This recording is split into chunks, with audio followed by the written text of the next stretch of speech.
Good evening, everyone. Hello, and welcome to the 11th session of Synergy Talks 2020. Today, it's our honor and privilege to have Mr. Sunny Pavaskar, sir, the owner and the founder of Medkut and Cart and Ghat. Welcome, sir. Thank you, ma'am. Thank you so much. Today, we have the chairman of the school, Mr. Sandipan Reddy, the coordinator of the school, Mr. Tushar Joshi, and the host of today's evening are students from grade 10, Master Ajinkya Kokate and Master Praveen More. Over to you. Thank you. Delicious, tasty, spicy, yummy food in the restaurant, which is made by chefs. But have you ever imagined if we ourselves become a chef? We can eat this delicious food daily and even no need to pay for it. So, you must be excited to be a chef. Don't worry. Today in our Synergy Talks session, we are with a great chef to inspire us. On behalf of Synergy National School, I Master Praveen More. Welcome Mr. Sunny Pavaskar sir. Our Thank chairman you. Sandipan Reddy sir, principal ma'am Bhavika Shah, our coordinator Tushar Joshi sir, all my dear friends and all the viewers. Good evening sir. Good evening, Ajinkya. So first I will give you an introduction about our Sunny Pavaskar sir. He is a great successful man.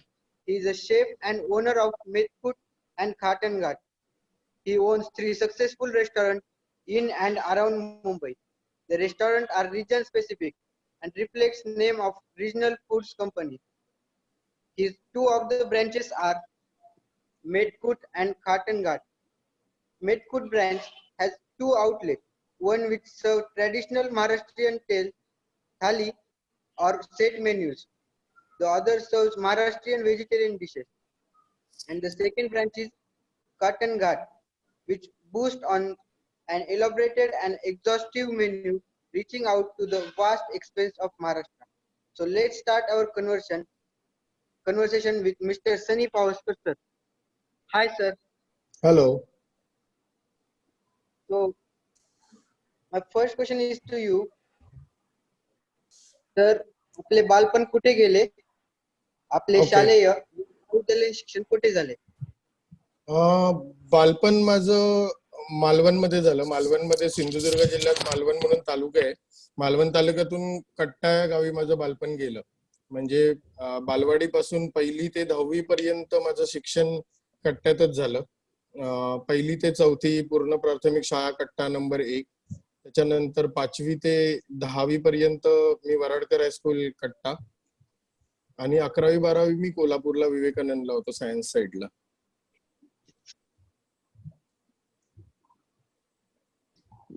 Thank you sir. Sir दुसरा प्रश्न, sir शाळेत किंवा कॉलेजमध्ये आवडते शिक्षक कोण होते? त्याचे कारण काय?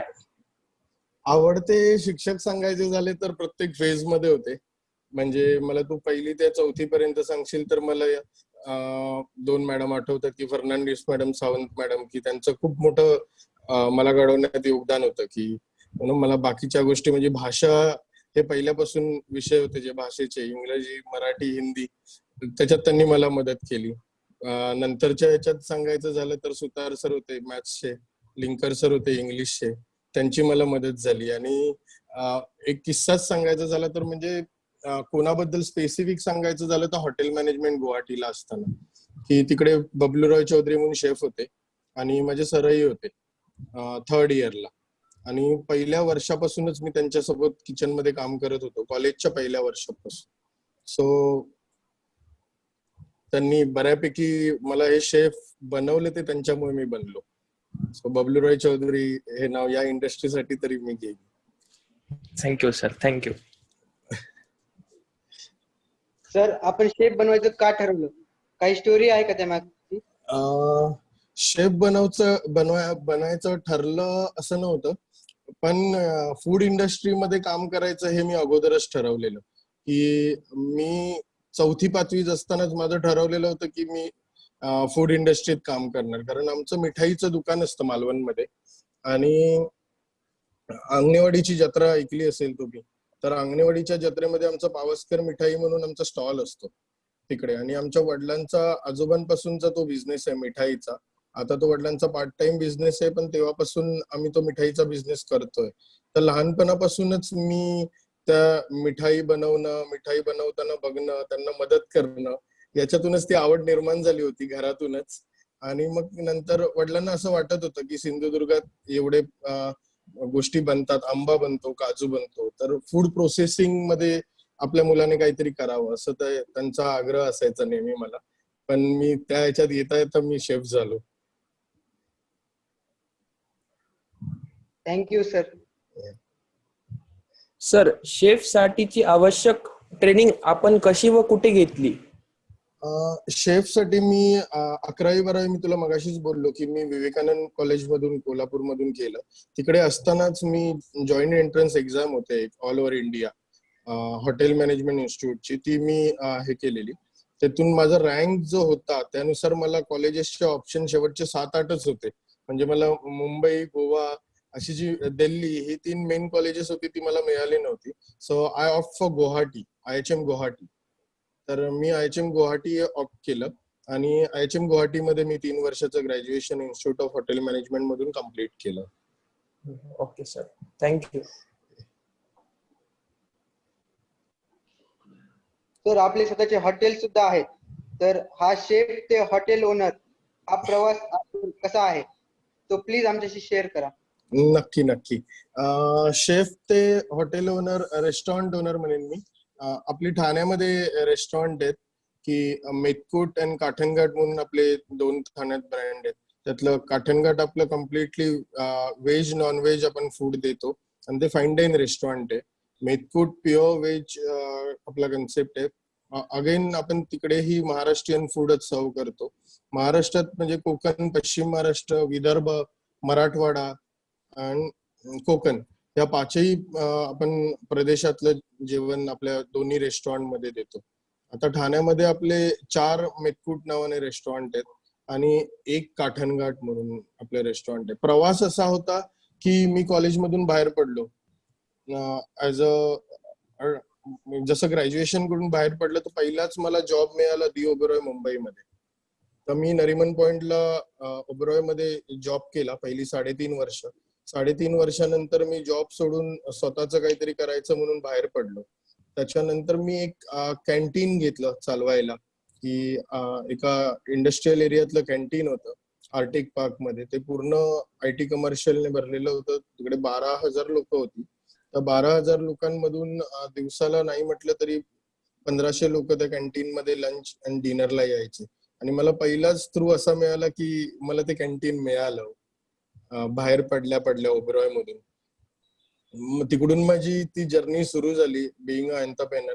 त्याच्यानंतर पुन्हा मी तृप्ती केटरर्स म्हणून दादरमध्ये अनंत पालेकरांचं केटरर्स आहे, तिकडे मी 1 वर्ष काम केलं ऍज अ ट्रेनी म्हणूनच. कारण 5 स्टारचा एक्सपिरियन्स होता ओबेरॉयचा. त्याच्यानंतर मला मी बिझनेसमध्ये यायचं ठरवलेलं, तर मला ग्राउंड लेवलचाही एक्सपिरियन्स येणं गरजेचं होतं. कारण कसं व्हायचं की 5 स्टार हॉटेलमध्ये तुम्ही सगळ्या सिस्टम्स असतात आणि तुम्हाला काम करणं तेवढं सोपं असतं. जेव्हा तुम्ही स्वतःच काहीतरी करायला जाता तेव्हा प्रत्येक सिस्टम ही तुम्हीच लावलेली असते. त्यामुळे तुम्हाला त्याच्यासाठी प्रचंड मेहनत घ्यावी लागते. ग्राउंड लेवल स्टाफ मॅनेजमेंट तेच शिकण्यासाठी म्हणून मी तृप्ती केटरर्स जॉईन केलं. 1 वर्षानंतर ते सोडून मग मी फ्रीलान्स केटरिंग करायला लागलो पार्ट टाइम.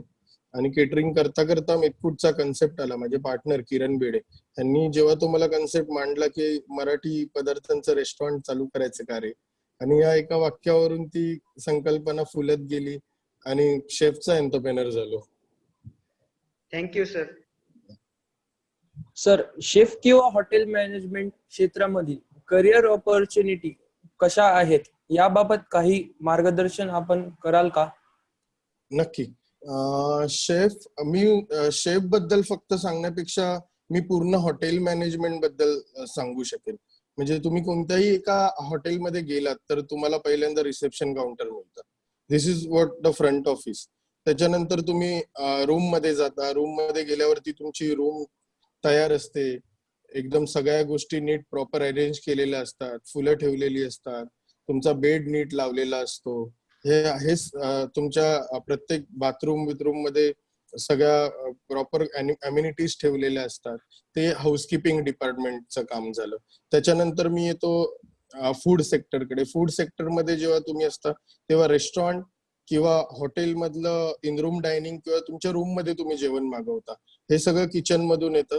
हा एक तिसरा डिपार्टमेंट झालं की फूड प्रोडक्शन. आणि चौथं डिपार्टमेंट झालं फूड अँड बेव्हरेजेस सर्व्हिस, की तुम्हाला फूड अँड बेव्हरेज सर्व्हिस होते. असे 4 डिपार्टमेंट असतात त्या ह्याच्यात, की front office, housekeeping, food production and food and beverage service.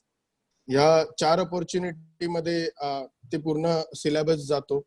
जसं हॉटेल मॅनेजमेंट तुम्ही कॉलेजला कोणत्याही ऍडमिशन घेता तेव्हा बेसिक तुमचे 4 मेजर सब्जेक्ट हे असतात, की फ्रंट ऑफिस, हाऊसकीपिंग आणि हे. आणि तुम्हाला थर्ड इयर पर्यंत हे चारही विषय तुम्हाला शिकवले जातात.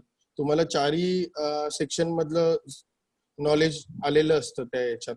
त्यामुळे प्रत्येक जण म्हणजे आपली काय कॅलिबर आहे किंवा मला कुठे काम करायला आवडतंय हे आपल्याला नंतर तिसऱ्या वर्षापर्यंत समजायला लागतं. आणि त्याच्यानंतर तुम्हाला इंडस्ट्रियल ट्रेनिंग असते सेकंड इयरला. त्या याच्यात तुम्ही जेव्हा जाता 6 महिने कोणत्याही हॉटेलमध्ये 5 स्टार मध्ये काम करायला, तेव्हा तुमची आवड तुम्हाला कळलेली असते की मी 4 याच्यात कुठे फिट बसतोय म्हणून. कारण कसं होतं की जॉईन करताना आपण प्री डिसाइडेडली काही जात असतो की मी शेफच बनणार. तिकडे गेल्यावर कळतं की 12 तास 13 तास उभं राहून काम करायचं असतं किंवा गरमी जवळ काम करायचं असतं. ह्या खूप मुलांना ते सहनही होत नाही. ती व्यक्ती सर्व्हिस मध्ये कदाचित जास्त प्रावीण्य मिळवलेलं असेल तिने.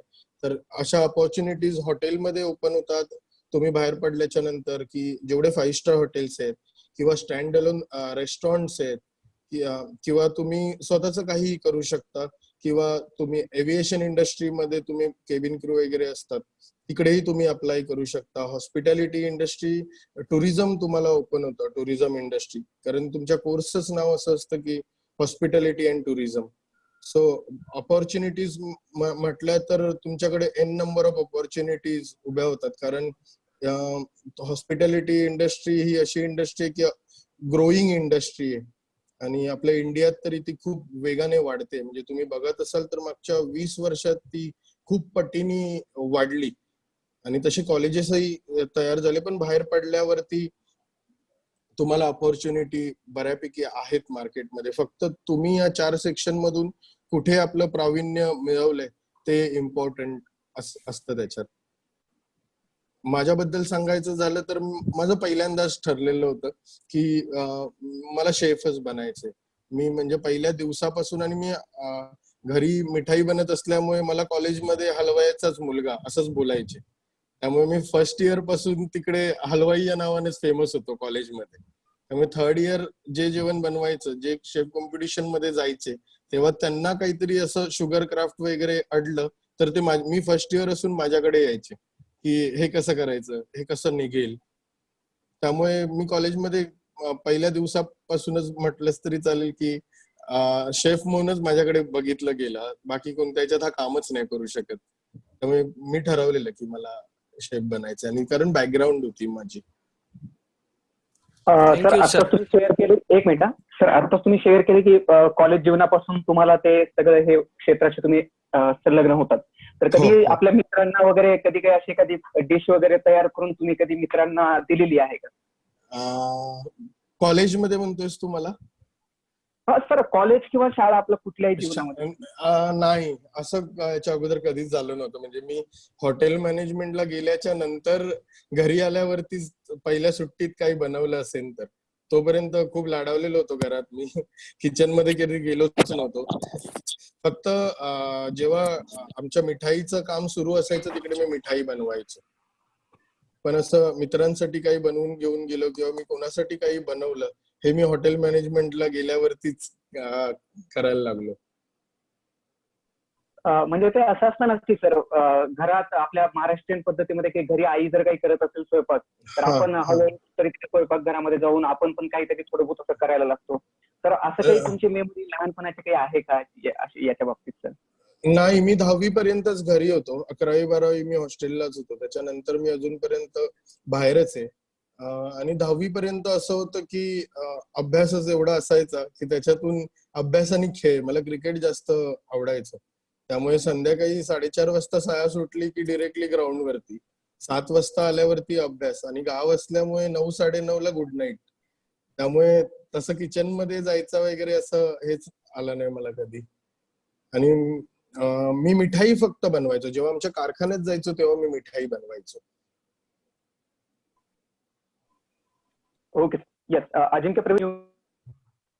सर, आपल्या या क्षेत्रामध्ये कोणते स्किल्स व इतर गोष्टी खूप इम्पॉर्टंट आहेत?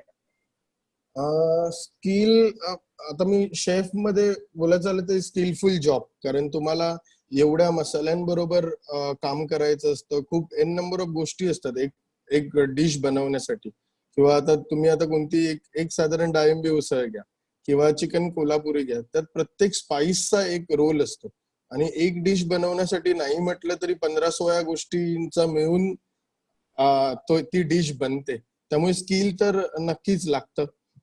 तुमची टेस्ट बड तेवढे चांगले असावे लागतात शेफ बनायला, कारण तुम्ही काय बनवताय तर तुमच्या जिभेने प्रत्येक गोष्ट हेरावी लागते की हा स्पाइस किती जास्त टाकलाय किंवा किती कमी असायला पाहिजे. हे स्किल लागतात. दुसरी गोष्ट, प्रचंड मेहनत आहे या फील्डमध्ये, कारण कसं आहे की आपण सर्व्हिस इंडस्ट्रीमध्ये येतो. त्यामुळे कधी कधी सीझन मध्ये तुम्ही बघाल तर 15-16 तास पण काम करावं लागतं. की 9 to 6 वाला जॉब होत नाही इकडे. की तुम्ही एकदा हॉटेलमध्ये गेलात, म्हणजे मी माझ्या 3 वर्षात जेव्हा मी ओबरॉय मध्ये होतो, आम्ही 27-28 तारीखला डिसेंबरला हॉटेलमध्ये आत जायचो, ते आम्ही 1-2 तारीखला बाहेर यायचो. म्हणजे तुम्हाला 3-4 तासच मध्ये झोप असायची. आणि कसं असायचं की तुम्हालाही ती मजा येत असते, कारण एवढे बँकवेट चालू असतात. 25 तारीख पासून हॉटेलची ऑक्युपन्सी पूर्ण असते, बँकवेट सगळे भरलेले असतात, सेलिब्रेशन असतं न्यू इयरचं. त्याच्यात बऱ्यापैकी मेहनतीचं, म्हणजे खूप मुलं, आता मी माझ्या बॅचमेट बद्दलच सांगायचं झालं तर जवळजवळ 120 ची माझी बॅच होती.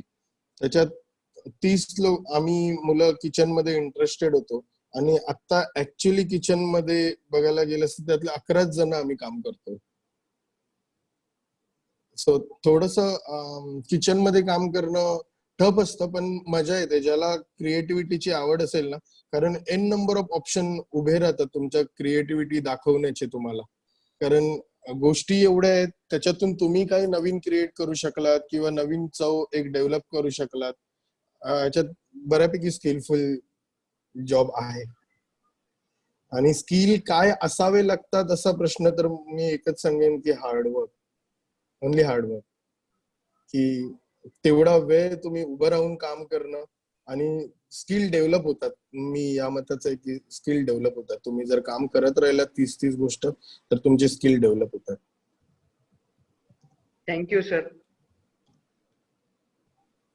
सर, आपल्या हॉटेलमध्ये रिजनल फूडला खूप मागणी आहे, तर हे तुम्ही कसं घडवून आणाल? रिजनल फूड हे माझ्या कंपनीचं नाव आहे, रिजनल फूड्स प्रायव्हेट लिमिटेड, आणि त्याच्या अंडर आपले 2 ब्रँड आहेत, मेथकूट आणि काठनघाट. रिजनल फूड नाव ठेवायचा अर्थ असंच होता की आम्ही एखाद्या रिजन पुरता आम्ही क्युझिन बनवतोय. त्यामुळे कंपनीचं नाव ठेवताना रिजनल फूड असं ठेवलं. आणि त्याच्या अंडर आपले 2 ब्रँड आहेत, मेथकूट आणि काठनघाट. आणि मी रेस्टॉरंट करताना फक्त महाराष्ट्रावरती फोकस केला, की महाराष्ट्रातले 5ही प्रदेश, कोकण, पश्चिम महाराष्ट्र, विदर्भ, मराठवाडा आणि कोकण, ह्या खानदेश, सॉरी, ह्या 5 आपण याच्यावरतीच मी स्वतः फिरलो ह्या 5ही प्रदेशात. जवळजवळ मी महाराष्ट्र 25-30 हजार किलोमीटर मी महाराष्ट्र फिरलो, गावागावात गेलो. म्हणजे मी अंबेजोगाईला पण आलेलो गोष्टी शिकण्यासाठी 2 वर्षापूर्वी. जेव्हा काठनघाट मी ओपन करत होतो त्याच्या अगोदर मी संदीपान सरांच्या घरी आलेलो गोष्टी शिकायला. असं मी प्रत्येक तालुक्यात जायचो, तिकडून त्या स्पेसिफिकली गावात जायचो, त्या गावातल्या लोकांशी बोलायचो. तर नवीन नवीन रेसिपीज मला कळायच्या की प्रत्येक प्रदेशात कशा गोष्टी बनतायत. आणि नाही म्हटलं तरी महाराष्ट्रात प्रत्येक तालुक्याने रेसिपी बदलतात. की या सर, तुम्ही आमच्या शाळेत पण आलेला आहेत. हो हो हो हो, म्हणजे मी शाळेतही येऊन गेलेलो तुमच्या, मी बोलणारच होतो ते.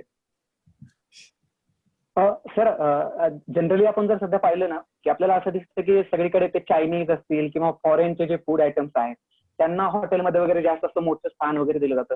पण हे महाराष्ट्रीयन फूड स्पेशली आपल्या हॉटेलमध्ये प्रोव्हाइड करणं, ही आयडिया तुम्हाला नेमकी कशी सुचली? त्याच्या मागची काही अशी काही स्टोरी वगैरे काही आहे का? स्टोरी असा नाहीये, म्हणजे मी एक पार्ट सांगायला मगाशी विसरलो. मी मेतकूटच्या अगोदर मी माधवबाग म्हणून तुम्हाला कार्डियाक क्लिनिक माहिती असेल, त्याचं कॅन्टीन मी चालवत होतो. आणि तिकडे असताना माझी ओळख म्हणजे माझे पार्टनर किरण बेडे यांच्याशी झाली आणि ते जयपूरला गेलेले. ते जयपूरला लिटरेचर फेस्टिवलला गेलेले. तिकडे त्यांना एक टुरिस्ट सांगत होता की तुमच्या महाराष्ट्रासारखं आमचं नाहीये, आमचं प्रादेशिक फूड आमच्या राज्यात मिळतं. आणि तिकडून ती संकल्पना आली. तिकडूनच मला किरण बेडेंचा फोन आला की आपण असं महाराष्ट्रीयन पदार्थांमध्ये आपण रेस्टॉरंट करू शकतो का? आणि मी नेहमीच क्लेम करतोय की 150+ अला कार्ट मेनू हा मेतकूटने पहिल्यांदा महाराष्ट्रीयन डिशेस मधून रेस्टॉरंट मध्ये आणला. माझी संकल्पना होती, पहिल्यांदा आपण जायचो पंजाबी रेस्टॉरंट मध्ये की तुम्ही कोणतीही डिश मागवली की तुम्हाला ती 15 मिनिटात यायची. असं महाराष्ट्रीयन कोणतंही रेस्टॉरंट नव्हतं की एवढा मोठा मेनू. महाराष्ट्रीयन रेस्टॉरंट म्हटलं की अळूवडी, कोथिंबीर वडी, मटर पॅटीस, मिसळ, बटाटा वडा, कांदा भजी, डाळिंबी उसळ, भरली वांगी, झुणका, पिठलं आणि भाकरी, याच्याशिवाय कोणीही मेनू देत नव्हता त्यावेळी. की महाराष्ट्रीयन रेस्टॉरंट म्हटलं की एवढेच आयटम, श्रीखंड, पुरी, मसाले भात, याच्यावरती अजून कोणताही, मला तरी असं मी जेवढा रिसर्च केलेला त्याच्यात कुठे असं रेस्टॉरंट दिसलं नव्हतं मला की एवढ्या सगळ्या गोष्टी देत आहेत. आणि तोच आमचा एक युनिक सेलिंग पॉइंट होता की आम्ही 150+ डिशेस पहिल्याच दिवशी अला कार्ट मेनू मध्ये आणलेल्या. की जसं तुम्ही बाकीच्या क्युझिनच्या रेस्टॉरंट मध्ये जाऊन ऑर्डर केल्यावरती तुम्हाला डिशेस 20 मिनिटात टेबलवर येतात, ते पहिल्या दिवसापासून मेतकूटच्या टेबलवरती यायला लागले. आणि हेच त्याचं यश होतं त्या कन्सेप्टचं. Okay sir. सर म्हणजे तुमच्या हॉटेलमध्ये फक्त महाराष्ट्रीयन डिशेस विकल्या जातात? हो, म्हणजे माझ्या रेस्टॉरंटमध्ये तुला पनीरची एकही डिश तुला मिळणार नाही किंवा चायनीज मिळणार नाही. पहिल्यांदा लोक असे बोलायचे की पनीर शिवाय रेस्टॉरंट चालूच शकत नाही, चायनीज शिवाय रेस्टॉरंट चालूच शकत नाही. म्हणजे मी जेव्हा चालू करायच्या अगोदर लोकांना भेटत होतो आणि लोकांशी बोलत होतो की आता रेस्टॉरंट प्लॅन करतोय, की ज्यांचे रेस्टॉरंट आहेत अशा लोकांशी बोलत होतो, तेव्हा प्रत्येकाचं असंच म्हणणं होतं की करून बघ. आम्हाला नाही वाटत की चायनीज आणि पंजाबी गोष्टी ठेवल्याशिवाय रेस्टॉरंट चालतं, फक्त महाराष्ट्रीयन गोष्टींवरती रेस्टॉरंट चालेल असं आम्हाला नाही वाटत. आणि पण ते झालं, लोकांनी त्याला चांगला प्रतिसाद दिला आणि पहिल्या दिवसापासून मेतकूटला वेटिंग लागायला सुरुवात झाली. Sir, Nice experience. आपल्या हॉटेलची नावे खूपच क्रिएटिव्ह आहेत, हा, लाईक मेतकूट अँड खाटन घाट. तर हे कसं सुचलं? काही इंटरेस्टिंग स्टोरी आहे का यामागे?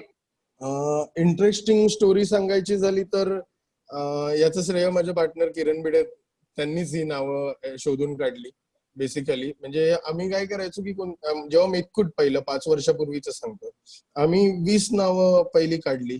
त्याच्यातून आम्हा दोघांना आवडणारी आम्ही 5 नावं बाजूला काढली. आणि आम्ही एक सर्वे घेतला की कोणतं नाव कशावरती हे होते. आणि मेतकूट वरती आमचा जीव पहिल्यापासूनच अडकला, कारण मेतकूट या नावातच तो कन्सेप्ट पूर्ण दाखवला जाऊ शकत होता. मेतकूट म्हणजे आपण बोलतो की माझं आणि मोरेचं मेतकूट खूप छान जुळतंय, म्हणजे आपली खूप चांगली मैत्री आहे किंवा आपलं चांगलं केमिस्ट्री आहे. आणि दुसरं एक असं होतं की मेतकूट हा पदार्थ एवढ्या 17 गोष्टींमधून बनतो, 17 गोष्टींच्या पावडर मधून ही मेतकूट पावडर बनते. आणि त्यामुळे प्रत्येक त्या पदार्थाचा त्याच्या चवीत तेवढाच समसमान भाग असतो. त्याच्यातून मेतकूट हा कन्सेप्ट आला. आणि दुसरी गोष्ट म्हणजे पुन्हा हेच महाराष्ट्राचे 5ही रिजन की आपण एका छताखाली आणतोय आणि ह्यांचं मेतकूट जुळवून आपण मेतकूट रेस्टॉरंट स्टार्ट करतोय. हा त्याच्या मागचा थॉट होता मेतकूट बद्दलचा. आणि त्यामुळे ते नावही थोडं असं मेतकूट वरून लक्षात येतं की दिस इज अ व्हेज रेस्टॉरंट, की म्हणजे असं मला खूप कमी एक्सपिरियन्स आलाय की मी मेथकूट सांगितलंय आणि लोकांनी मला नॉनव्हेज बद्दल त्याच्या विचारले, असं झालं नाही. खूप क्वचित झालंय असं. पण मेथकूट इटसेल्फ असं बघून कळतं की it's a Maharashtrian pure veg restaurant. नंतर सांगायचं झालं काठणघाट बद्दल तुम्हाला विचारलंस, त्याच्या नावातच होतं सगळं ते, की काठावरचं आणि घाटावरचं, काठापासून घाटापर्यंत. म्हणजे महाराष्ट्र बघशील तर महाराष्ट्राला एवढा मोठा समुद्र किनारा, महाराष्ट्रातून एवढ्या जाणाऱ्या नद्या, ह्यांचा झाला काठ, आणि महाराष्ट्राला लागणाऱ्या सह्याद्रीच्या रांगा. म्हणजे महाराष्ट्राकडे दोन्ही गोष्टी अशा होत्या की काठ आणि घाट. त्यामुळे मी आणि प्रेझेंट करत होतो जेवण महाराष्ट्रातलं जे काठावरचंही होतं आणि घाटावरचंही होतं. त्यामुळे काठ आणि घाट असं नाव आम्ही ठेवलं दुसऱ्या रेस्टॉरंटचं आमच्या. सर आपला एक विद्यार्थी आहे राजवीर रेड्डी, त्याचा एक क्वेश्चन आहे सर आपल्यासाठी. Initially Wien you started your on restaurant, what difficulties you faced regarding dealing with the customers or anything else? Dealing with the customer, जेव्हा मी रेस्टॉरंट स्टार्ट केलं तेव्हा मला एवढा प्रॉब्लेम आला नाही, कारण त्याच्या अगोदर मी 6 वर्ष काम करत होतो. म्हणजे मी जेव्हा ओबरॉय मध्ये काम करायला लागलो, तर मी जेव्हा माझं ट्रेनिंग संपलं ओबरॉय मधलं, त्याच्यानंतर मी 1.5 वर्षांनी डिरेक्टली कस्टमरशी तिकडूनच बोलायला सुरुवात केलेली. म्हणजे मी कस्टमर इंटरॅक्शन तिकडूनच माझं सुरू झालेलं. त्यामुळे मला मेथकूट मध्ये इंटरॅक्शन करायला एवढं डिफिकल्टीज आल्या नाहीत. पण डिफिकल्टीज वेगळ्या वेने आल्या. की डिफिकल्टीज कशा आल्या, की आता फोडणीचा भात झाला किंवा फोडणीचा पाव झाला, ह्या अशा गोष्टी होत्या. पिठलं झालं, की भाकरी झाली किंवा भरली वांगी झाली. लोक हे काय, हे तर आम्ही घरी बनवतो, फोडणीच्या भाताला आम्ही 120 रुपये का द्यायचे, असे प्रॉब्लेम मला पहिल्यांदा फेस करावे लागले. पण कसं होतं, नंतर लोकांनी तेही स्वीकारलं की आपण हे घरात बनवतोय म्हणून असं नाहीये, त्याची कॉस्टिंग तेवढीच असते रेस्टॉरंटमध्ये. कारण तुम्ही जर एक फ्राईड राईस घेतलात, कोणताही व्हेज फ्राईड राईस तुम्ही अराउंड 200 रुपयाला रेस्टॉरंट मध्ये जाऊन तुम्ही खाता, आणि fried rice is equivalent to फोडणीचा भात. सो लोकांना हे कळेपर्यंत 2-3 महिने थोडं क्रिटिसाइजही केलं लोकांनी त्या कन्सेप्टला, की घरगुतीच तर फूड आहे, एवढं महाग का घ्यायचं. पण असं होतं ते कन्सेप्ट, की आपण तुम्ही अलाकार्ट मेनू देत होतो, की तुम्ही रेस्टॉरंट मध्ये आल्यानंतर त्या 150 गोष्टींमधून तुम्ही काहीही मागवा, तुम्हाला ते 20 मिनिटात टेबलवरती येत होतं. की तुम्ही मोदक मागितला, मोदक आला, पुरणपोळी मागितली, पुरणपोळी आली, केळाचं धिरडं मागितलं, धिरडं आलं. आणि अशा एन नंबर ऑफ गोष्टी होत्या त्या मेनू मध्ये, की अट्रॅक्ट करण्यासारख्या. की खानदेशी शेवभाजी होती, पातोडी रस्सा होता नागपुरी, पातवडी होती. त्याच्यानंतर स्पेसिफिकली सांगायचं तर खानदेशी वांग्याचं भरीत झालं, दाल गंडोरी झाली, दाल फौजदारी झाली. अशा खूप खूप गोष्टी मी महाराष्ट्रातल्या कोपऱ्यातून आणून मेनू मध्ये ऍड केलेल्या. सर आमच्या एक कलिग आहेत रोहिणी कराड मॅम, त्यांचा एक क्वेश्चन आहे सर आपल्यासाठी. Can you share any special dish from your restaurant whenever we will visit so we can enjoy it? माझ्यासाठी तर सगळ्याच मला आवडतात. पण स्पेसिफिकली सांगायचं झालं तर मेथकूटची थाळी, स्पेसिफिक डिश सांगणं मला थोडं मेथकूट बद्दल कठीण होईल. पण मेथकूट जी थाळी आपण देतो, पूर्णब्रह्म थाळी, ती मला असं वाटतं की तुम्ही ट्राय करावी. म्हणजे त्याच्यातून तुम्हाला मेथकूट हा कन्सेप्टही समजेल, आणि तुम्ही पूर्ण महाराष्ट्र एका ताटात आम्ही देतो. म्हणजे 3 भाज्या, 2 रस्सा भाजी, 2 राईस, 2 स्टार्टर, 1 स्वीट, ताक, 2-3 पापडचे प्रकार. त्यामुळे तुम्ही एकाच कॉम्बो मध्ये तुम्हाला 3-4 प्रदेशातले फूड खाता येतील. आणि मेथकूट बद्दल स्पेशालिटी सांगायचं झालं तर मेथकूट मध्ये आपण शहाळ्याची भाजी इंट्रोड्यूस केलेली 5 वर्षापूर्वी, आणि ती अजूनही लोकांना तेवढीच आवडते. ओके सर हॉटेल म्हटलं की फ्रंट टीम आणि बॅक टीम आलीच, तर या दोन्ही मधील रिलेशन किंवा बॉन्डिंग तुम्ही कशी मॅनेज करता? फ्रंट टीम आणि बॅक टीम एकतर बेसिकली 80% दोघांची कामं वेगवेगळी आहेत. त्यामुळे असं कधी होत नाही की क्लॅशेस होतात. जेव्हा तुम्ही बाहेरून, जेव्हा कस्टमर काहीतरी वेगळी डिमांड करत असतो आणि इकडून जो वेटर जातो किचन मध्ये घेऊन की गेस्टला असं हवंय, कधीतरी त्यांचे तिकडे खटके उघडतात, पण इट्स ऑल अबाउट कल्चर. तुम्ही कंपनीत काय कल्चर टाकताय किंवा तुमच्या हॉटेलच्या स्टाफ मध्ये बॅक अँड फ्रंट यांच्या दोघांमध्ये जे काही कल्चर आहे किंवा त्यांचं बॉन्डिंग आहे, इट्स मॅटर. आणि माझ्या कंपनीत असं आहे ना की तुम्ही माझ्यापासून जी हेरार्की स्टार्ट होते, सिनियर मॅनेजमेंट, जनरल मॅनेजर झाला, प्रत्येकाचे शेफ झाले किंवा खाली माझ्या इकडे no waiter, no senior captain, captain, manager अशा पोस्ट फक्त कागदावरच असतात. बाकी जे काम आहे ते सगळ्यांना करायचं. हे माझं पहिल्यापासून हे असतं. म्हणजे मला सपोज मी चालतोय आणि मला तिकडे एक टेबल जर असं अस्वस्थ दिसलं तर मी जाता जाता ते टेबल क्लीन करून पुढे जातो. त्यामुळे ते एक बॉन्डिंग आणि कल्चर कंपनीत आपण टाकतो ते सगळ्यात वर्क्स करतं असं मला वाटतं. कारण दोन वेगवेगळे भाग असल्यामुळे क्लॅशेस तर एका सर्टन पॉइंटला होतातच.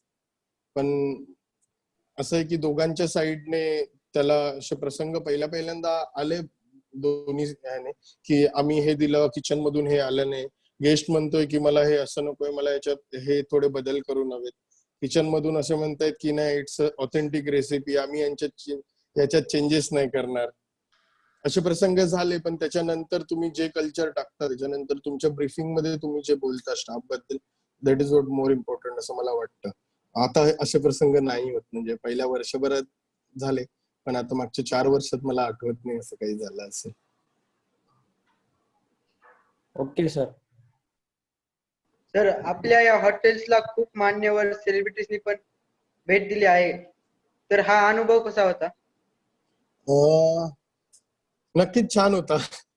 की जी लोक आपण टीव्ही वरती बघतो ती आपल्या रेस्टॉरंटला येत आहेत, प्राऊड फील होतं. त्यांचे सजेशन मिळतात आपल्याला. तेही खूप ठिकाणी फिरलेले असतात आपल्या कामाच्या याच्या निमित्त. त्यांनाही वेगवेगळ्या रेस्टॉरंटमध्ये ते जाऊन आलेले असतात प्रत्येक भागाच्या. म्हणजे सिने सेलिब्रिटीज बोललात तुम्ही, अशी लोक असतात ती नाटकाच्या दरम्यान किंवा अजून कशा चित्रकरणाच्या शूटिंगच्या दरम्यान वेगवेगळ्या भागात जातात महाराष्ट्राच्या. त्यामुळे त्यांच्याकडूनही मला खूप शिकायला मिळालं. मी एका संस्थेचा सभासदही होतो की तिकडे सगळे सिने अभिनेते वगैरे एकत्र येतात आणि एकत्र काम करतात. त्यांच्याकडूनही मला खूप बऱ्यापैकी फीडबॅक येतात की सनी याच्यात असं केलं तर चालेल, याच्यात असं केलं तर चालेल, इकडे सोलापूर मधल्या या रेस्टॉरंट मध्ये असं मिळतं, की या रेस्टॉरंट मध्ये ते पोह्यांबरोबर हे देतात. असे सजेशन येत राहतात. आणि इट्स गुड की सेलिब्रिटी आल्यामुळे कसं होतं की लोक बऱ्यापैकी सेलिब्रिटीजना फॉलो करतात, की सेलिब्रिटी जात आहेत या रेस्टॉरंट मध्ये म्हटल्यावरती रेस्टॉरंटचं हायजीन किंवा रेस्टॉरंट चांगलंच असणार असं एक हे होतच. त्याच्यामुळे मार्केटिंगला फायदा होतो त्या गोष्टींचा. फक्त मी कधी माझ्या रेस्टॉरंट मध्ये कोणता सेलिब्रिटी आले आणि माझा स्टाफ त्यांच्याबरोबर फोटो काढतोय किंवा मी फोटो काढतोय असं कधी होत नाही. कारण मलाही ते आवडत नाही. कारण ते आपल्याकडे जेवायला येतात, त्यामुळे त्यांची प्रायव्हसी डिस्टर्ब करणं हे मला पहिल्यापासूनच आवडत नाही. म्हणजे माझी कोणी केलेली मला आवडत नाही, त्यामुळे मीही त्यांची करायला जात नाही. त्यामुळे तुम्हाला मितकुटच्या प्रोफाईल मध्ये वगैरे एवढेही सेलिब्रिटी येऊन गेले ना, तरी तुम्हाला टेबल वरती बसलेत आणि फोटो आहे वगैरे असे खूप क्वचित दिसेल. ऍज पर त्यांनी शेअर केलं नसेल तर. माझ्याकडून असं शेअरिंग होत नाही. तर कोणत्या सेलिब्रिटींनी विजिट केलंय सर? काही नावं आपण सांगू शकता का? ऑलमोस्ट मराठी इंडस्ट्री पूर्णच. हिंदी इंडस्ट्री मधून अजय देवगण, राम कपूर हे दोघे मला आठवत आहेत.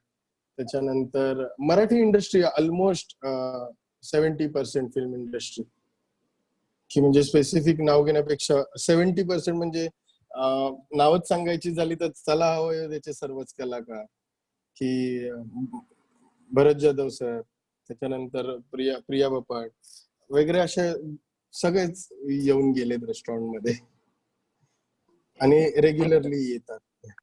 Okay. Okay sir. Sir, as a hotel owner म्हणून सध्याच्या या लॉकडाऊनच्या काळात आपण कसे सामोरे जात आहात? ऍज अ हॉटेल ओनर म्हटल्यावरती कसं, एक तर आपली इंडस्ट्री सर्व्हिस इंडस्ट्री आहे.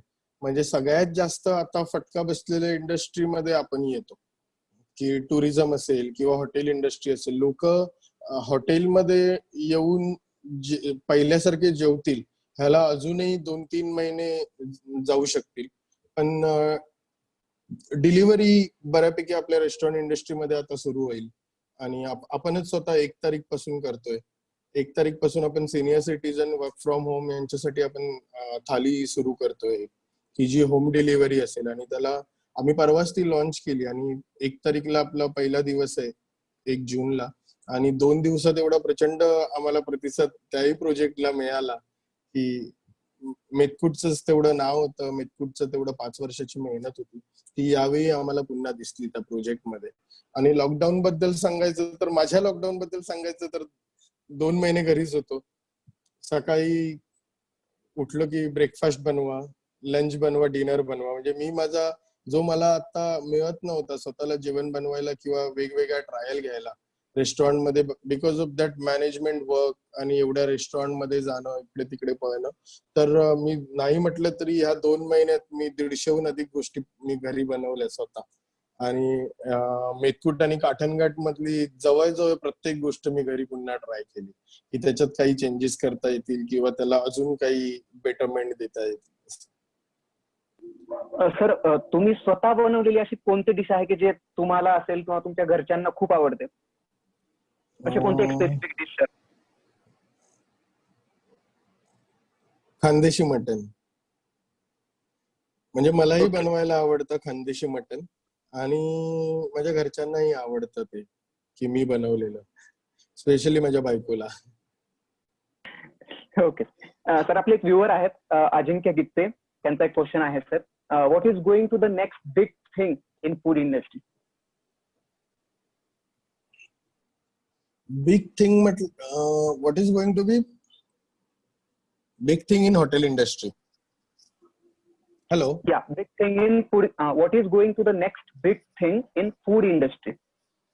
फूड और हॉटेल इंडस्ट्री बोथ. या सध्या तरी 6-7 महिने कठीण आहे कारण हे आता करोनामुळे ती इंडस्ट्री एवढी अफेक्ट झाली आहे की त्याला सावरायला थोडा वेळ लागेलच. कारण जेवढे हॉटेल इंडस्ट्री आहे ही खूप मोठी इंडस्ट्री आहे. म्हणजे जवळजवळ मी आता ओबरॉय मध्ये एका हॉटेलमध्ये काम करत होतो. आमच्याकडे 1010 रूम होते.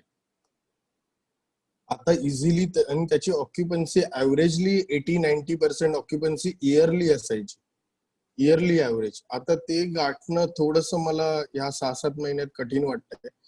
त्यामुळे होप सो गुड काहीतरी होईल चांगलं लवकरच.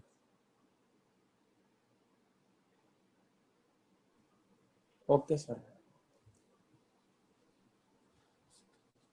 तर या एकंदरीत प्रवासात आपल्या ग्राहकांकडून बरेचसे फीडबॅक आले असतील किंवा काही स्पेशल अनुभव आपणास नक्कीच आले असतील. एखादा आमच्याशी शेअर करा. अनुभव सांगायचा झाला तर भरपूर आहेत. कारण कसं आहे की लोकांशी दररोज नाही म्हटलं तरी मी 50 टेबल वरती जायचो, बोलायचो कस्टमरशी. त्यामुळे अनुभव तर भरपूर आहेत. स्पेशली एक इन्सिडेंट सांगायचा तर एक आजोबा यायचे. म्हणजे 2 वर्षापूर्वी ते नेहमी मेथकूटला संध्याकाळी यायचे आणि त्यांचं टायमिंग पण ठरलेलं असायचं. 6-6:30 वाजता ते यायचे आणि त्यांना नीट चालताही येत नव्हतं. काठी घेऊन हळूहळू त्या 5 पायऱ्यावरती चढून यायचं. ते चढून येऊन ते एकच गोष्ट ऑर्डर करायची ती म्हणजे आंबोळी आणि चटणी. आणि त्या गोष्टीसाठी ते 3 किलोमीटर चालत चालत यायचे दररोज. आणि मी काउंटरवरती बसून ऑब्झर्व करत होतो की मी 2 दिवस बघितलं, 3 दिवस बघितलं. 4थ्या दिवशी मी जाऊन टेबलवरती बाजूला बसलो. मी गप्पा मारल्या त्यांच्याशी. आणि 5व्या दिवशी ते जेव्हा आले आंबोळी खायला त्याच्यानंतर मी त्यांना दररोज वेगवेगळ्या पद्धतीची आंबोळी द्यायला लागलो की त्यांच्या आवडीनिवडी मी जाणून घेतलेल्या आहे की आजोबा तुम्हाला काय खायला आवडेल याच्यावरती, मी तुम्हाला याच्यावरतीच अजून काही टॉपिंग टाकून दिलं तर आवडेल का. आणि 8व्या का 9व्या दिवशी आजोबा माझ्यासाठी एक कॅडबरीचं चॉकलेट घेऊन आले आणि ते चॉकलेट महत्वाचं होतं माझ्यासाठी. त्यावेळी म्हटलं क्या बात आहे. म्हणजे ती व्यक्ती माझ्याकडून जेवून गेली त्यावेळी त्याने आणलं नव्हतं, ती खाली उतरून गेली. माझे संभाषण संपून जाऊन त्यांनी पुन्हा समोरच्या दुकानातून घेऊन येऊन पुन्हा रेस्टॉरंट मध्ये मला ते चॉकलेट दिलेलं की बाळा छान काम करतोयस असं. अजून अनुभव खूप आहेत की खूप असे लोक भेटतात की खूप छान चव आहे रेस्टॉरंटच्या जेवणाला मला भांडी घासायला ठेवलं तरी चालेल, पण मला इकडे राहायला आवडेल. असं मस्करीत खूप लोक बोलतात की मला तुमच्याकडून शिकायला आवडेल, हे बनवताय हे खूप छान बनवताय, त्याच्यासाठी आम्ही काही किंमत मोजवायला तयार आहोत. असे एक्सपिरियन्स येतात रेस्टॉरंट मध्ये. Thank you, sir. सर, आपल्या प्रोफेशन व्यतिरिक्त आपल्याला इतर किंवा इंटरेस्ट कोणता आहे का? काही हॉबीज? प्रोफेशन व्यतिरिक्त मला क्रिकेट खेळायला खूप आवडतं. खूप म्हणजे खूप आवडतं. म्हणजे मी अजूनही क्रिकेट खेळतो. म्हणजे आठवड्यातून, आता लॉकडाऊन आहे म्हणून, नाहीतर आम्ही आठवड्यातून 2 दिवस तरी मी क्रिकेट खेळतो. की रात्री, कदाचित रात्री 9 ते 11 असेल, 11 ते 1 असेल रात्री, पण मी खेळतो 2 दिवस तरी, जसं जमेल तसं. हार्मोनियम वाजवायला आवडते. घरी हार्मोनियम वाजवतो मी बऱ्यापैकी, कंटाळा आला की. कॅरम खेळतो. Nice sir. मला पण आवडतं सर खूप क्रिकेट खेळायला. खेळू मग एकदा आलास की ठाण्यात. हो सर. 10वी झाली की होत sir.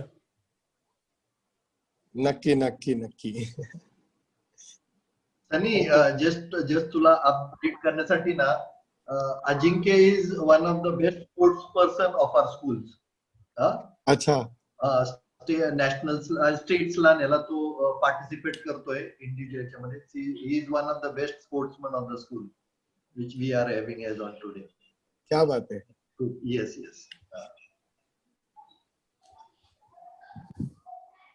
Sir, what message would you like to give to our students?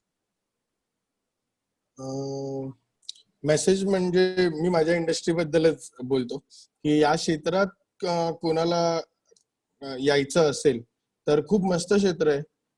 तुम्हालाही त्याच्यात लवकर आवड निर्माण होते त्या क्षेत्रामध्ये, कारण लोकांशी कॉन्टॅक्ट येतो. एका साईडने बघितलं तर ती इंडस्ट्री पण बऱ्यापैकी ग्लॅमरस आहे. म्हणजे 5 स्टार हॉटेलमध्ये काम करताना तुम्हाला एवढी मजा येते ना, कारण तुम्ही जे टीव्ही वरती किंवा प्रत्येक क्षेत्रातली लोक जी बघत असतात त्यांना तुम्ही जेवण बनवून देत असता, त्यांच्याशी तुम्हाला बोलायचा हे मिळतो. म्हणजे माझंच सांगायचं झालं तर आवडता मला क्रिकेटपटू म्हणजे सचिन तेंडुलकर. म्हणजे मी खूप मोठा फॅन त्याचा, की ऑलमोस्ट शेवटच्या त्याच्या सगळ्या मॅचेस मी बघितलेल्या आहेत. वर्ल्ड कप फायनल पासून, वर्ल्ड कप सेमीफायनल पासून, त्याची शेवटची मॅच पासून बऱ्याच काही. म्हणजे एवढा मी वेडा होतो. पण मी सचिन तेंडुलकर बरोबर जवळजवळ 6-7 वेळा भेटलो, की स्वतः. म्हणजे सचिन तेंडुलकर मला नावाने इव्हेंच्युअली ओळखत होता त्यावेळी. 2011-2012 मी ओबरॉय मध्ये काम करत होतो. कारण मी ज्या रेस्टॉरंट मध्ये काम करत होतो ते रेस्टॉरंट त्याचं आवडतं होतं, इंडिया जोन्स म्हणून. त्यामुळे तुम्हाला विचारलंस त्या प्रश्नापासून थोडासा मी गेलो, डायव्हर्ट गेलो. अपॉर्च्युनिटी म्हटलंस तर बऱ्यापैकी चांगले आहेत. त्यामुळे इंडस्ट्रीत ह्या वॅकन्सीज पण, जॉब वॅकन्सीज पण तेवढ्याच येतात. त्यामुळे गुड फील्ड टू वर्क. जर तुम्हाला आवड असेल या इंडस्ट्री बद्दल आणि या इंडस्ट्रीत कोणी 10वी नंतर किंवा 12वी नंतर विचार करत असेल तर नक्की मला कॉन्टॅक्ट करा. मी नक्की गाईड करेन की how to enrol in this industry. Sunny, एरवी कसं असतंय की आपल्याकडे नीट आणि जेई इंजिनिअरिंग किंवा मेडिकल, अशा hotel, best of best hotel मॅनेजमेंटचे भारतामध्ये कुठले इन्स्टिट्यूट्स आहेत आणि त्याच्यासाठी पूर्वतयारी काय करायला पाहिजे की मुलांना ते एंट्रन्स एक्झाम देऊन ते कुठल्या राज्यात आणि कुठल्या ह्याच्यामध्ये आहेत? इन्स्टिट्यूट ऑफ हॉटेल मॅनेजमेंट म्हणून गव्हर्नमेंटचे कॉलेजेस आहेत.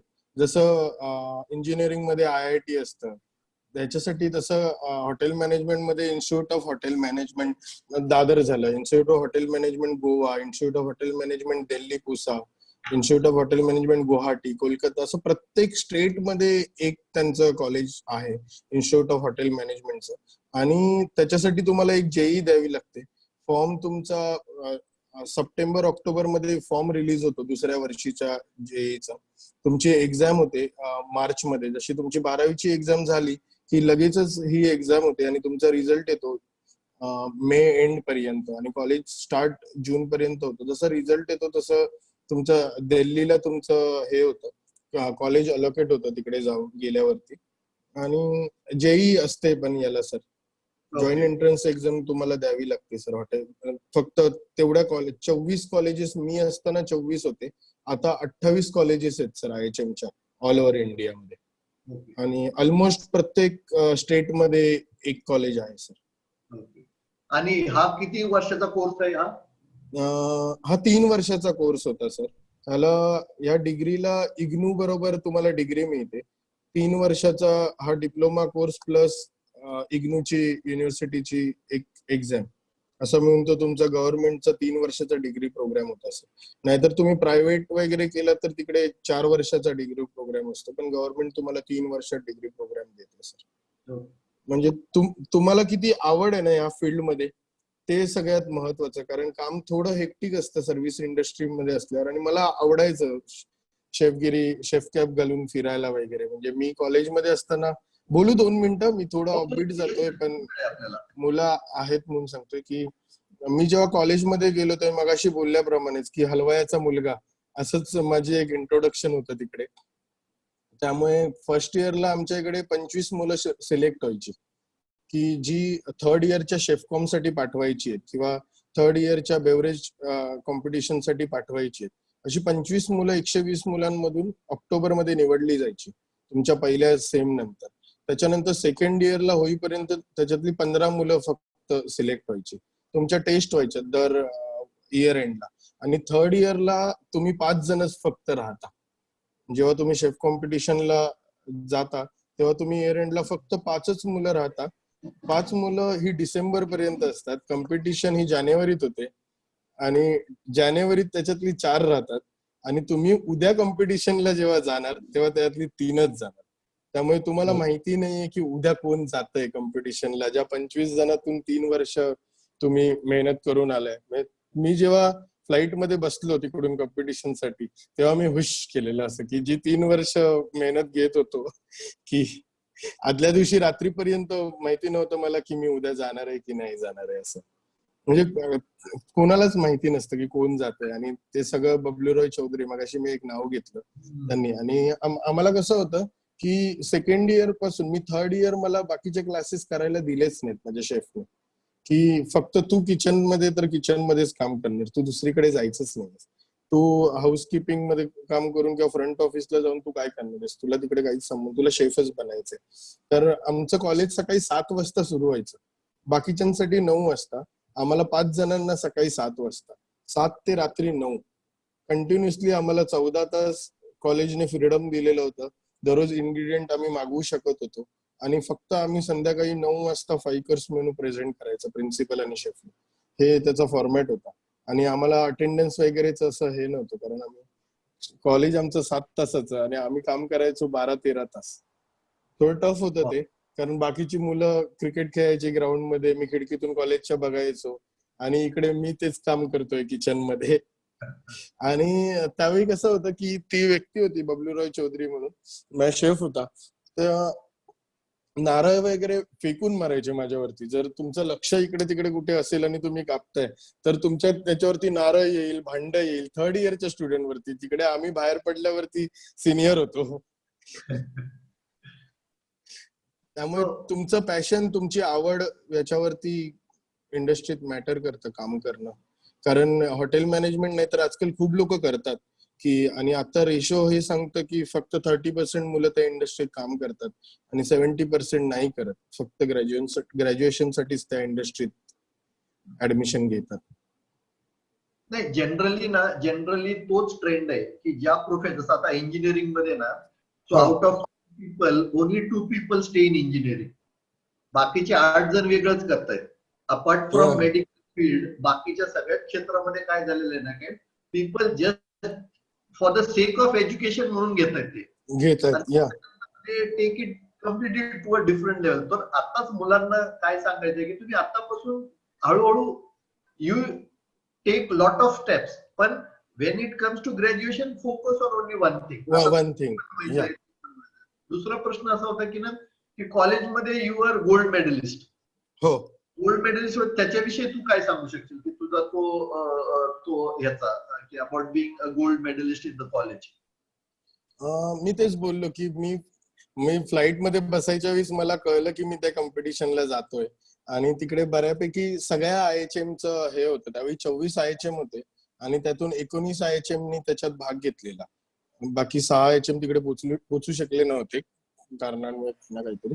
पण 19 IHM मधून तिकडे कसं होतं की आपण आता मास्टर शेफ बघतो, त्याच्यानंतर हे सगळे कन्सेप्ट टीव्ही वरती आले, ऑस्ट्रेलियन शेफ, मास्टर शेफ, की तुम्हाला बास्केट दिलं जायचं तिकडे, की एक सेट ऑफ पदार्थ तुमच्या टेबलवरती ठेवले, नंबरिंग केलंय, तुम्ही जाऊन एक नंबर उचलताय आणि ते जेवढ्या गोष्टी तुम्हाला दिल्यात त्याच्यातून तुम्हाला 5 कोर्स मेनू बनवायचंय. 5 कोर्स म्हणजे तुम्हाला एक मॉकटेल बनवायचंय, एक स्टार्टर बनवायचंय, एक मेन कोर्स बनवायचंय, एक डेझर्ट बनवायचंय आणि एक काहीतरी तुम्हाला फ्रॅपे किंवा आईस्क्रीम बनवायचंय.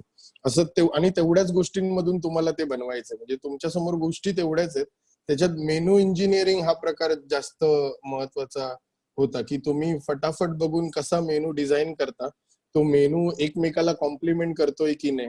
कारण नाहीतर तुम्ही मॉकटेल काहीतरी वेगळंच देताय आणि मेन कोर्स काहीतरी वेगळाच येतोय, असं नव्हतं. ते एका तुम्ही त्याच्यावरतीच त्याचं मार्क्स वगैरे अवलंबून होतं.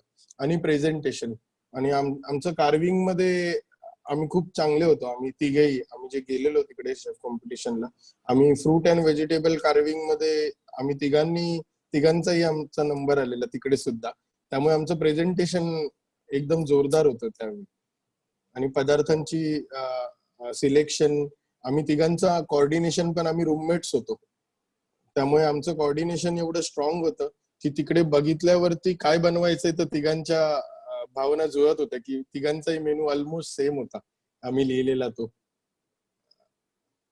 आणि गोल्ड मेडल मिळाल्यावर कसं झालं की तिकडून आलो, त्याच्यानंतर बाकी जे कॅम्पस इंटरव्ह्यू स्टार्ट होणार होते त्यावेळी एकदा तुमच्याकडे हे सर्टिफिकेटच होतं माझ्याकडे, त्यामुळे मला प्रश्नच नाही विचारले गेले की जेवढे मला आले. जसं पहिलं रेल्वे आला, माझी पहिली बॅच की IRTCTने पहिली हॉटेल मॅनेजमेंट मुलं घ्यायला सुरुवात केली ऍज अ स्टेशन मॅनेजर म्हणून वगैरे. तर त्यावेळी मी तो सिलेक्ट झालो की गव्हर्नमेंट नौकरी है तो भाई अप्लाय तो करके रखते, म्हणून मी तो इंटरव्ह्यू दिला. त्याच्यानंतर लेमन ट्री म्हणून रेस्टॉरंट चेन आलेली, तिकडे मी इंटरव्ह्यू दिला, ती मी पास आउट झालो. नंतर ओबेरॉय आलो, ओबेरॉय सिलेक्ट झालो. पण मला नंतर चौथ्या इंटरव्ह्यूला बसता नाही आलं, की कारण कॉलेजचा रूल होता. आणि नंतर मला असं वाटायला लागलं की मी तो पहिला इंटरव्ह्यू दिलेला तो उगीच दिलेला. पण तो पहिला असल्यामुळे एक भीती असते की जॉब ग्रॅब करून ठेवायची, त्यामुळे तो मी दिलेला पहिलाच असं. कारण रेल्वेज मध्ये वगैरे बिईंग अ शेफ तुम्हाला क्रिएटिव्हिटी दाखवायला जास्त चान्स नसतो, त्यामुळे बेसिकली मला तिकडे जायचं नव्हतं, की हॉटेलमध्ये काम करायला मला जास्त आवडलं असतं. Great. So over to you Praveen Ajinkya. Sir, सर्वात महत्वाचा प्रश्न जो सध्या सर्व व्ह्युअर्स विचारू इच्छित असतात, मी एक शेफ कसा बनू शकतो?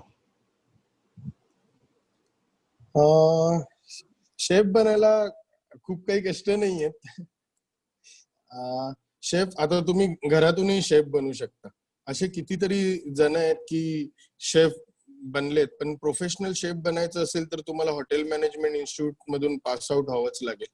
त्याच्यानंतर त्याच्यात बऱ्यापैकी खूप अजून आता नवीन कोर्सेस आहेत पोस्ट ग्रॅज्युएशन साठी त्याच्यात. आणि तुम्ही किती वेळ काम करताय कोणत्यासाठी, कोणत्या तरी क्युझिन मध्ये, त्याच्यावरती तुमची बेटरमेंट ठरत जाते. कारण कसं आहे, कारण हा खूप रिसर्च अँड डेव्हलपमेंटची गोष्ट होती की एखादा क्युझिन म्हटलं की एखादा पदार्थ झाला किंवा एखाद्या प्रदेशातला पदार्थ झाला जिकडे तुम्ही बनवताय त्या गोष्टी, तर त्याच्यात जेवढं डीपली जाल तेवढं तुम्हाला त्या गोष्टींची जास्त माहिती कळते. आणि शेफ बनायला मला असं वाटतं की तुम्हाला बऱ्यापैकी नॉलेज जर चांगलं असेल त्या प्रदेशाबद्दल आणि तिकडच्या लोकांबद्दल, तर तुम्ही तशीच्या तशी डिश बनवू शकता. सर, सध्या झोमॅटो, स्विगी यांचं खूप रेलचेल चालू आहे सध्या. तर याचा आपल्या हॉटेल व्यवसायावरती काही परिणाम चांगला वाईट कसा नेमका झालेला कसा आहे? नाही, परिणाम म्हणायचं झालं तर चांगलंच झालं की हॉटेल रेस्टॉरंट ओनर्स साठी की स्वतःची डिलिव्हरी ठेवणं हे कमी झालं, की स्वतः लॉजिस्टिक आता स्विगी आणि झोमॅटो बघत असल्यामुळे फक्त आम्ही जेवणावरती कॉन्सन्ट्रेट करू शकलो. त्यामुळे परिणाम झाला तो चांगलाच झाला की कुठे 5 किलोमीटर वरती आपण तर अगोदर डिलिव्हरी करत नव्हतो. आपण आपल्याच विसिनिटीत करत होतो. 1-2 किलोमीटरच्या परिसरामध्ये अगोदर रेस्टॉरंट पाठवत होते आपले डिलिव्हरी बॉयज. जेव्हा स्विगी झोमॅटो आलं त्यावेळी कसं झालं की लोक 10-10 किलोमीटर वरतून पण आपल्या रेस्टॉरंट मधून ऑर्डर करू लागले. त्यामुळे नक्कीच चांगलं झालं लॉजिस्टिक कंपन्या आल्यामुळे. Okay sir.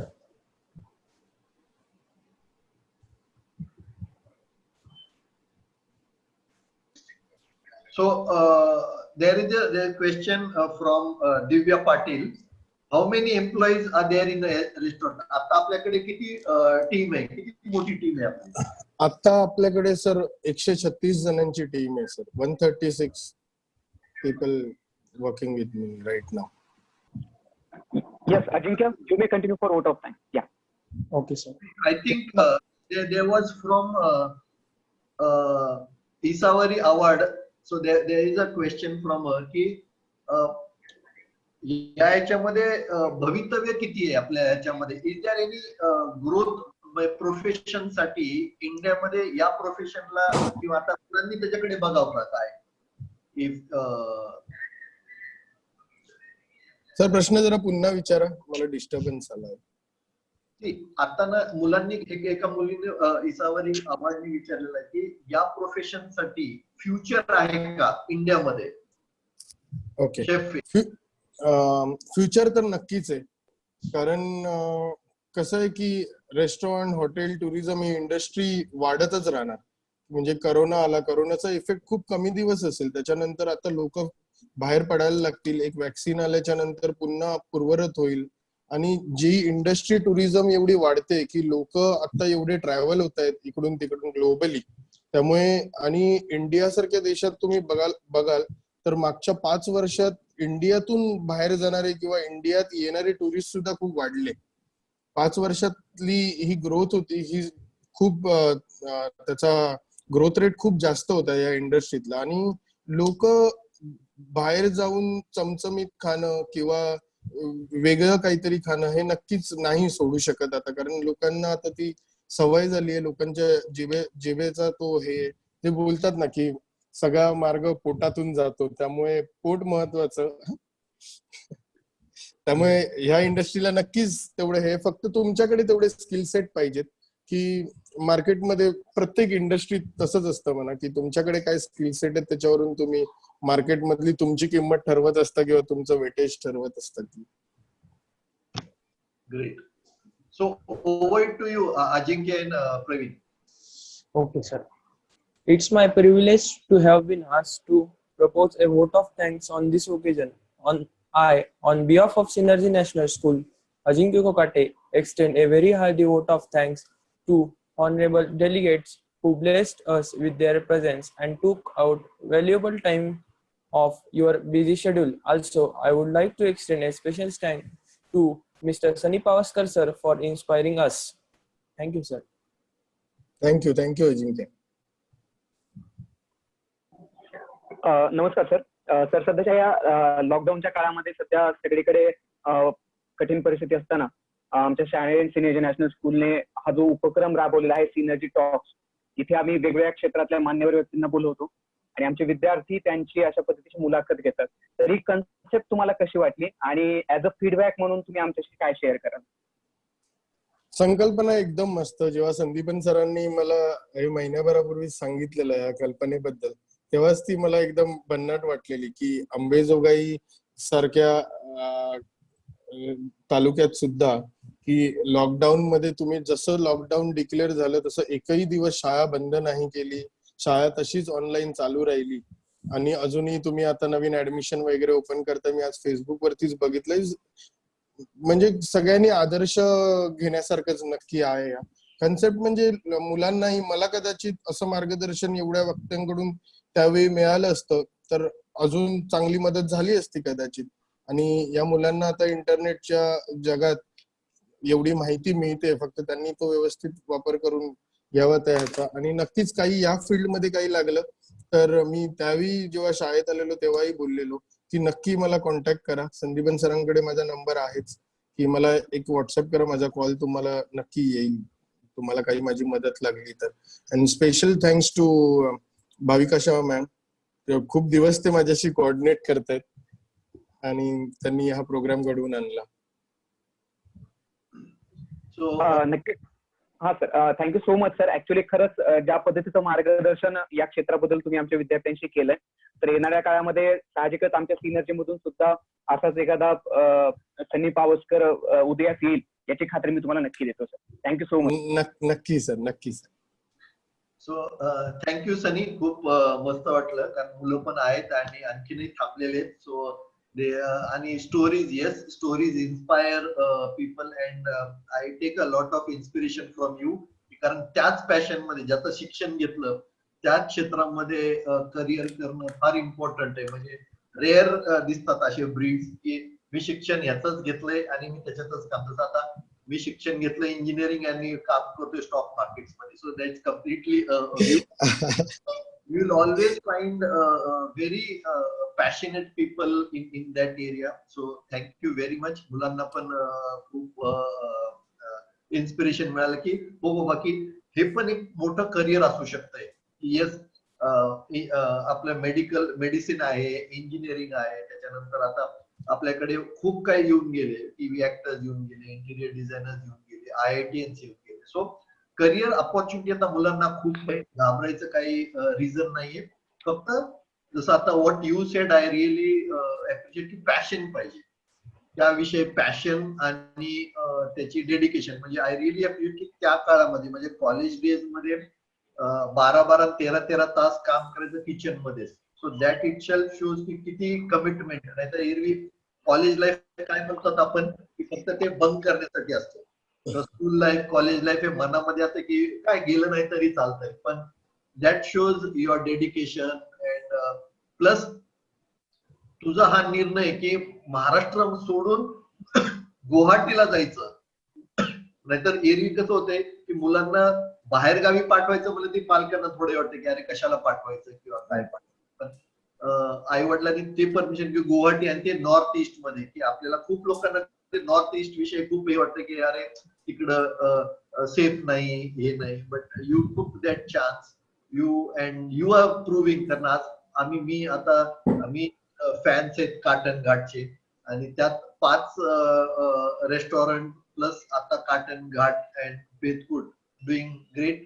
So wish you all the best to your future journey. आणि आठवतंय की मला की you have bigger expansion plans to go ahead. Thank you sir, thank you so much. Thank you so much sir for this wonderful session. अतिशय साध्या आणि सोप्या भाषेत तुम्ही आमच्या मुलांना खूप छान असं मार्गदर्शन केलं सर. तुमचे खूप खूप खूप मनापासून धन्यवाद सर. मॅडम तुम्ही मला संधी दिली आणि मी मागच्या आठवड्यात बोलून नाही शकलो मुलांबरोबर, कारण मला वाटत होतं की लॉकडाऊन उघडेल म्हणून, त्यामुळे रेस्टॉरंटच्या तयारीत होतो. पण तुम्ही नेक्स्ट डेट पुन्हा मला दिली आणि या कार्यक्रमात बोलण्याची संधी दिली त्याबद्दल खूप खूप धन्यवाद मॅडम तुमचे. Sir, it's our pleasure sir. Thank you so much once again sir. Okay, so students, thank you all for joining. Thank you Ajinkya, thank you Praveen for doing fabulous job as an anchor and anchoring the best of best chefs of India. So you have something to remember in life now. कि मैंने भी किसी का interview लिया था college life, school days. So thank you Ajinkya, Praveen, and thank you students for attending. And I know that somebody is going to write a blog about this. So share the blog. What are your learnings out of today's session? So thank you everyone. Thank you very much.